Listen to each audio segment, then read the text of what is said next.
जय श्री राम भक्तों। हमने चलिए अब रामायण का पाठ आरंभ करते हैं। हमने दोहा क्रमांक 61 तक रामायण का पाठ किया था रामायण जी का। अब हम चले आगे रामायण का पाठ आरंभ करते हैं। आप भी रामायण का पाठ आरंभ करें, पढ़ें या फिर आप सुने।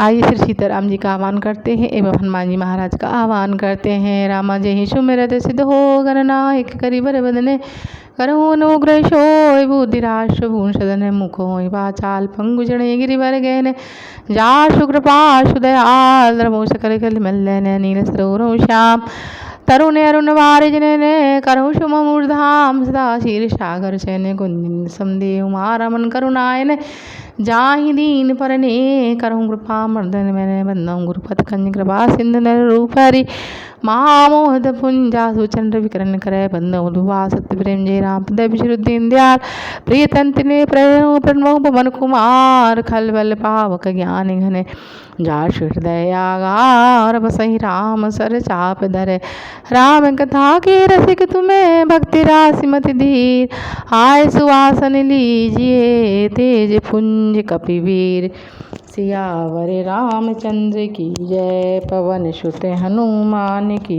जय उमापति महादेव की जय।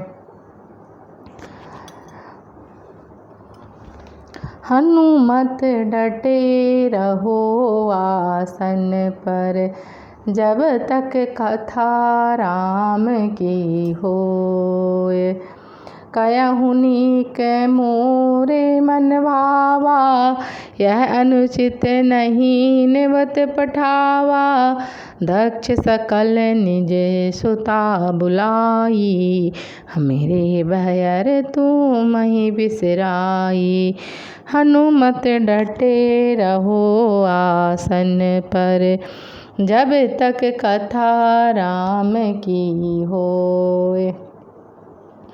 शिव जी ने कहा, तुमने तो बात अच्छी कही, बात मेरे मन को पसंद आई है, पर उन्होंने हमें न्योता नहीं भेजा है। अनुचित है। दक्ष ने अपनी सभी लड़कियों को बुलाया है, परंतु हमारे वैर के कारण उन्होंने तुमको भी भुला दिया है। ब्रह्म सभा हम सन दुख माना तब तही ते अजहूँ करहीं अपमाना जो बिन मोले जाहूँ भवानी रहूँ नसील स्नेह न कानी। एक बार ब्रह्मा जी की सभा में हमसे अप्रसन्न हो गए थे, उसी से वे अब भी हमारा अपमान करते हैं।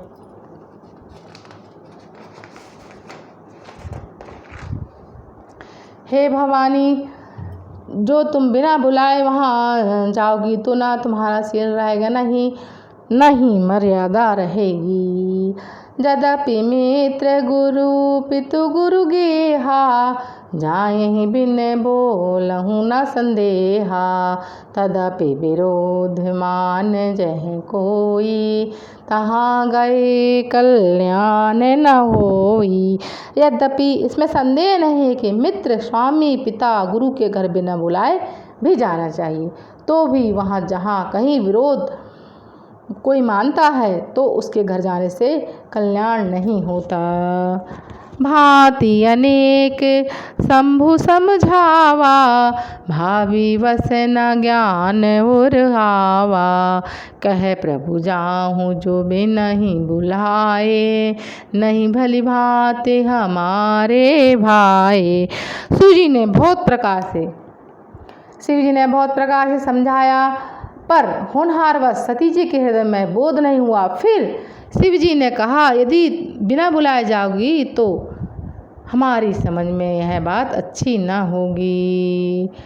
कही देखा हरि जतन बहू कही देखा है जतन बहू रहे न दक्ष कुमार दिए मुख्य गण संग तब विदा कीन त्रिपुरार सियावर रामचंद्र शंकर उमा। शिव जी ने बहुत प्रकार से कहकर देख लिया, किंतु जब सती जी किसी प्रकार से भी न रोकी तो तब त्रिपुरारी महादेव जी ने अपने मुख्य गणों से को साथ देकर उनको विदा कर दिया। पिता भवन जब गई भवानी, दक्ष कास काहू न सन्मानी। सादर बिलही मिली एक माता, सादर भलही मिली एक माता। भगिनी मिली बहुत मुस्काता। भवानी जी ने जब पिता दक्ष के भवन में के घर पहुंची, तब दक्ष के डर के मारे किसी ने उनका अवगत नहीं की। केवल एक माता भले ही आदर से मिली, बहनें बहुत मुस्कुराती हुई मिली। दक्ष न कछु पूछी कुशलाता, सतहि बिलो के जरे शब गाता। सती जाई देखहूँ तब जागा, कतहु न दीख शंभु कर भागा। दक्ष ने तो उनकी कुशल तक न पूछी, सती जी को देखकर उल्टे उनके सारे अंग जल उठे। तब सती ने जाकर यज्ञ देखा तो वहाँ कहीं शिव जी का भाग दिखाई नहीं दिया। तब चित चढ़हूँ जो शंकर कहूँ, प्रभु अपमान समुझ उर्दयहूँ। पाछिल दुख ना हृदय अस व्यापा, जस अस भयहूँ महापरितापा। तब शिव जी ने जो कहा था वह उनकी समझ में आया। स्वामी का अपमान समझकर सती जी का हृदय जल उठा। पिछला पति परित्याग का दुख उनके हृदय में उतना नहीं व्यापा था जितना महान दुख इस समय पति अपमान के कारण हुआ। यद्यपि जग दारुण दुख नाना, सबते कठिन जाति अपमाना। समुझ सुसतहि भयहूँ अति क्रोधा, बहुविध जननी कीन प्रबोधा। यद्यपि जगत में अनेक प्रकार के दारुण दुख हैं, तद्यपि जाति अपमान सबसे बढ़कर है। यह समझकर सती जी को बड़ा क्रोध हो आया। माता ने उन्हें बहुत प्रकार से समझाया बुझाया।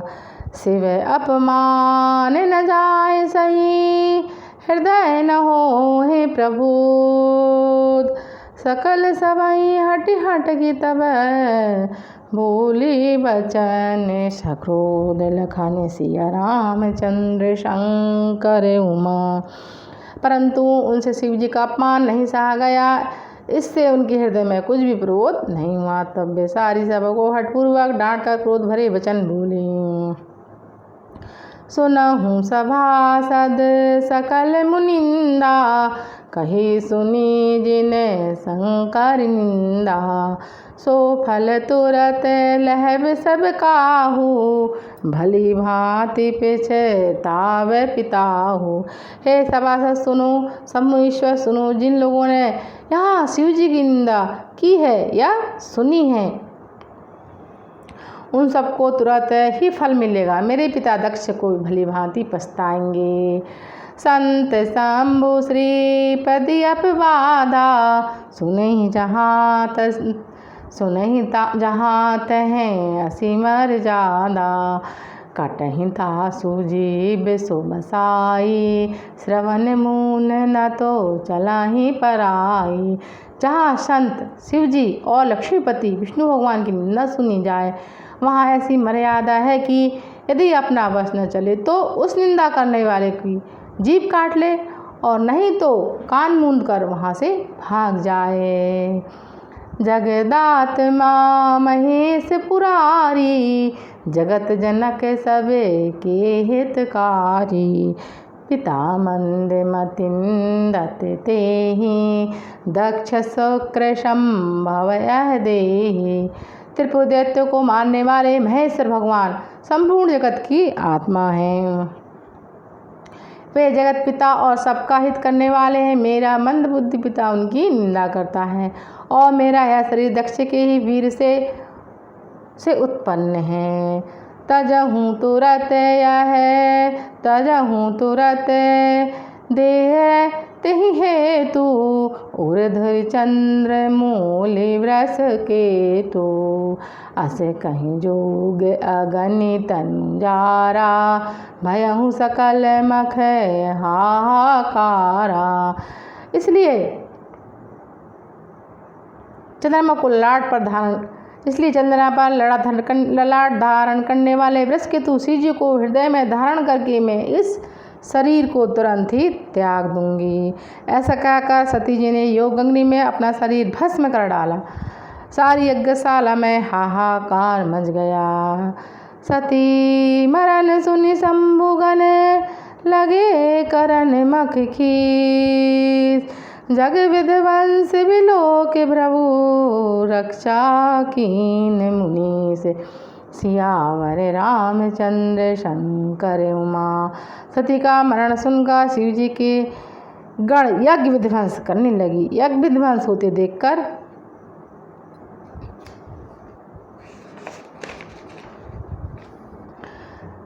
मुनीश्वर भृगु जी ने उनकी रक्षा की। सियावर रामचंद्र शंकर उमा। समाचार सब शंकर पाए। वीरभद्र करी कोप पठाए।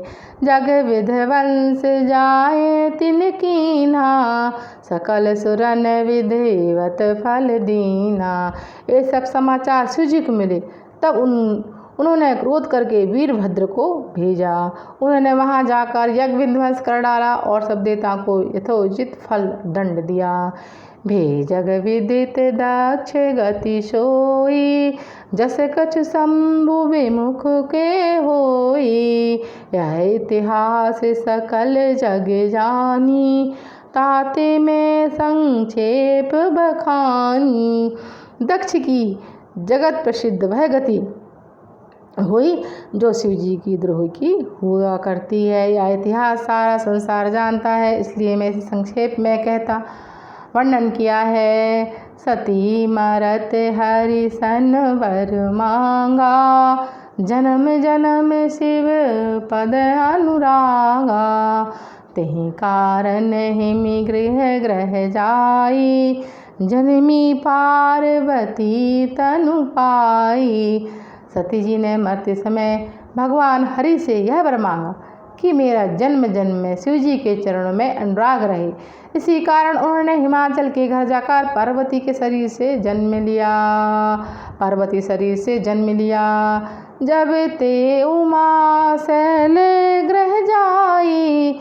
सकल सिद्धि सुख संपत्ति छाई। जह तह मुनि ने सुआश्रम कीन्हे। उचित वास हिम भूधर दीन्हे। जब से उमा जी हिमाचल के घर में जन्मी तब से वहाँ सारी सिद्धियाँ और संपत्ति छा गई। मुनियों ने जहाँ तहाँ सुंदर आश्रम बना लिए और हिमाचल ने उनको उचित स्थान दिए।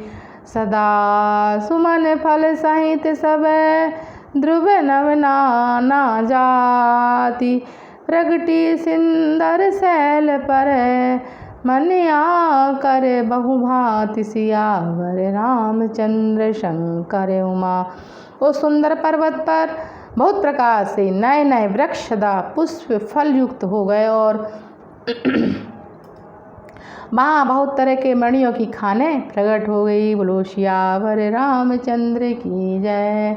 पवन सुत हनुमान की जय। सीता राम हनुमान सीता राम हनुमान सीता राम हनुमान सीता राम हनुमान। अब तो दया करो राम अब तो कृपा करो राम अब तो दया करो राम अब तो कृपा करो राम अब तो दया करो राम अब तो कृपा करो राम। सीता राम हनुमान सीता राम हनुमान सीता राम हनुमान सीता राम हनुमान सीता राम हनुमान। एक घड़ी आधी में पुनिया। तुलसी चर्चा राम की हरे कोट अपराध। रामायण में कुंठ गई सुर गए निज निज धाम। कथा विसर्जन होत है, सुनहु वीर हनुमान। सियावर रामचंद्र की जय, पवन सुत हनुमान की जय। उमापति महादेव की जय, बोलो भाई सब संतन की जय। बोलो दुर्गा मैया की जय, बोलो नर्मदा मात की जय, बोलो रामायण मैया की जय, बोलो गोस्वामी तुलसीदास की जय। मात नर्मदे हर हर।